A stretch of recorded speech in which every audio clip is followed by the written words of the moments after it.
Bagamat tumamlay ang turismo ng bansa noong pandemya, unti-unti ulit itong nakabangon sa paglipas ng panahon. Katunayan, sa pag-aaral ng Department of Tourism noong 2024, pumalo sa 760 billion pesos ang kinita ng pamahalaan sa sektor ng turismo. Lumalabas din sa isinagawang pag-aaral, karaniwang naglalagi ang mga turista sa bansa sa loob ng 11 araw. Mas mataas ito kumpara sa 9 na araw noong 2019. Ang pagdagsa ng mga turista, malaking tulong kay Kuya Resty na vendor sa Burnham Park. Malaking tulong din po sila, sir, kasi ano po sila isa rin sila na turista sa sa Bagyo. Na minsan pag nakabili sila sa market namin.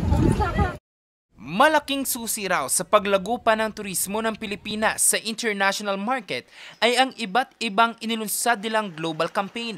Kabilang na nga dito ang Love the Philippines noong 2023. Kaya para mapanatili pa ang momentum ng Pilipinas sa pagpapaunlad ng turismo ng bansa, iniatas ni Pangulong Ferdinand Marcos Jr. na ibalik ng Department of Budget and Management o DBM ang 400 milyong piso na branding budget sa Department of Tourism.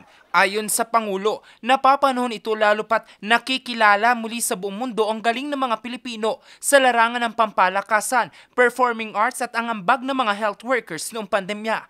Ikinatuwa naman ito ng Department of Tourism.